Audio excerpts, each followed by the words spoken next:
miracles is belief in the supernatural, irrational.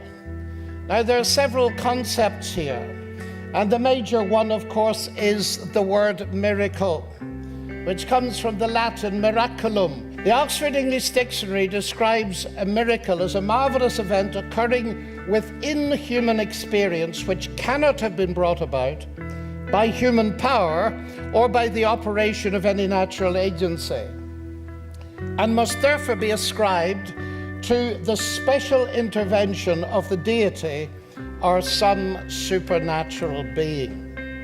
Now, of course, if there is no such thing as a supernatural being or supernature, there is no need to discuss miracle, and they're not quite the same thing. So the antecedent question that we need to discuss is, first of all, is there a supernature? Or is nature that we observe all that exists? In other words, we have to face the question of the existence of God. Now, if you've been following the British newspapers, as I hope you do every day, of course, you will discover that Richard Dawkins is all over the front pages all this week, militantly proclaiming that atheism is essentially the default position. He, as the acknowledged leader of the new atheists, is determined to show that science has rendered belief in all supernatural gods impossible. His book, The God Delusion, is directed explicitly against the concept of the supernatural. And he wishes to use science to abolish religion. Now, of course, not all atheists are extreme as Dawkins.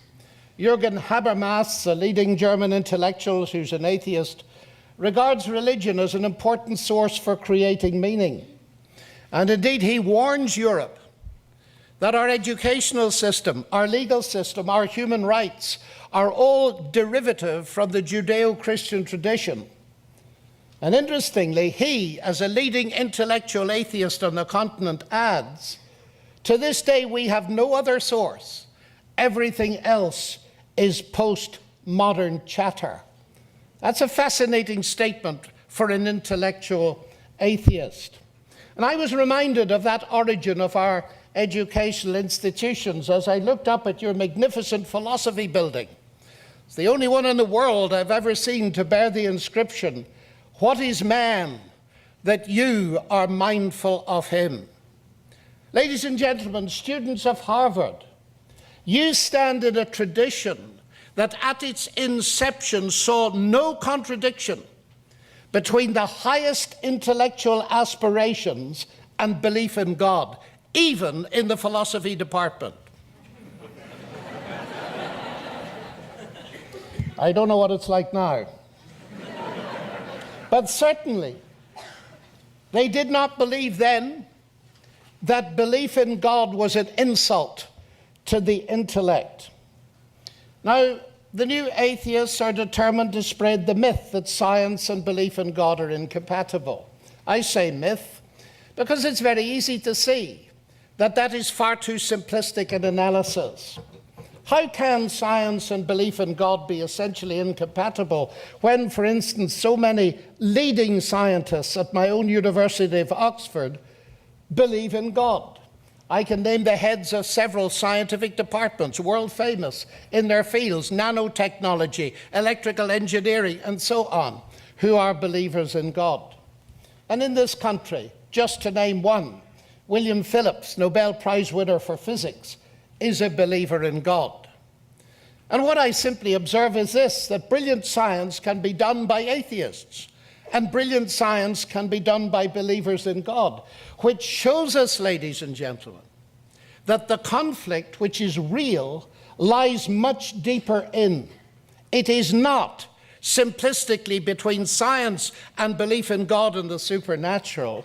It is between two worldviews, two concepts of the nature of ultimate reality. And it is against that background that I wish to make my remarks. The one worldview is naturalism or materialism, there's very little difference between them, which believes that this universe is all that exists, or the multiverse. And that has implications for the nature of explanation. It means that explanation, by definition, must be reductionist from the bottom up, because there is no transcendence, there is no ultimate top-down causation. That was the view of Democritus and Leucippus in the ancient world. But also in that Greek melting pot, there were philosophers like Socrates and Plato and Aristotle, and they did not accept that view. They believed there was transcendence, there was something more. And those two views come barreling up through history, and they divide us in this room tonight. And they divide the professors in the academy, both in Oxford and in Cambridge, in England and in Massachusetts. So what we're talking about, ladies and gentlemen, is worldviews, belief systems, each of them. The one is naturalism and the other is theism. And it's just here that we encounter the first confusion. When I debated Princeton professor Peter Singer in Australia recently, he started by saying to us that his chief objection to religious belief was that people remained in the faith in which they'd been brought up. And of course, I was a prime example. So just to redress the balance, I asked him publicly about his parents. I said, Peter, were your parents atheists? And he said, yes, they were. So I said, you remained in the faith in which you were brought up then. Oh, but he said, it isn't a faith. Oh, I said, I was under the impression you believed it.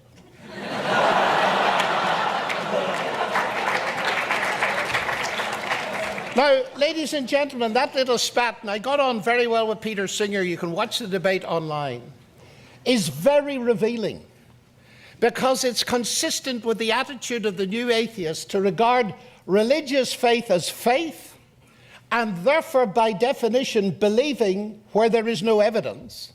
But atheism isn't a faith. And of course, any philosopher could point out to them how trivial that is.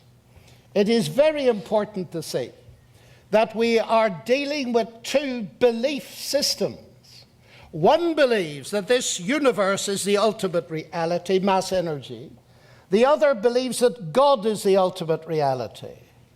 And the burning question is, what evidence is there for the veritas of either of them? The truth of either of them? And in particular, what way does science point?